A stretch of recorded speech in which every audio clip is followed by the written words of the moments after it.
Hey guys, Dr. Luke Deckard here with Back 9 PT and Performance once again.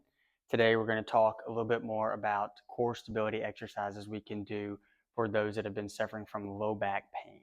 So we've already kind of introduced some of the exercises in the previous video with the Pavlov press, the multifidus lunge, and the single extension drivers.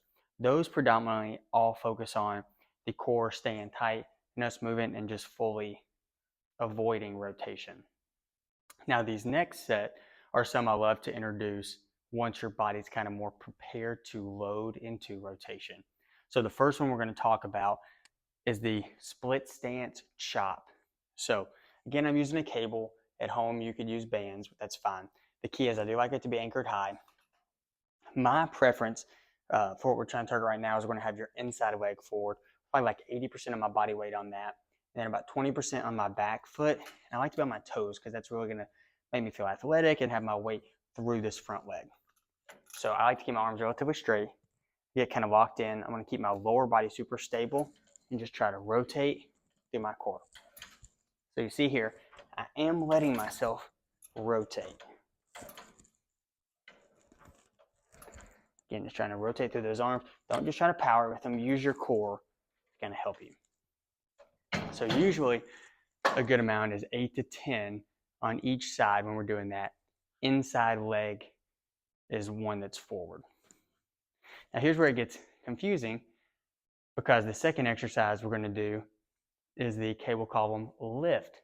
So this is the exact mirrored opposite of the chop, but this time we're kind of coming up. So with this exercise, the outside leg is forward. Again, 80-20, back foot's on my toe, I'm in that athletic position, arm straight, and then I'm chopping up. Tell people try to stay stable through their lower body. You're going to feel those hips working a lot too during this exercise because their goal is to just keep you stable and from falling over.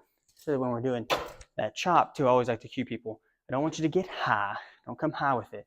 Just kind of pull through, almost like in line with the cable or band if you're using that at home. So this last exercise I'm going to demonstrate from the low position is going to be a single arm row with rotation. So let's work on that pull power here. Again, we're going to be in a split stance.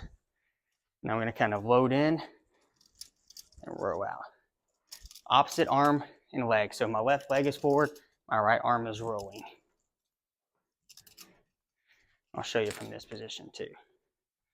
So again, most of my weight on the front, loading the back, and I'm kind of rowing with rotation here.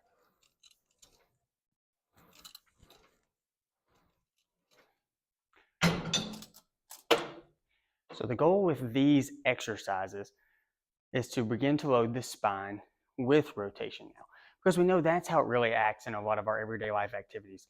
We don't stand here and just not move things, but when we're having pain, that's the great way to introduce it. This is that next step. Try these guys out. Let me know what you think. Leave in the comments below.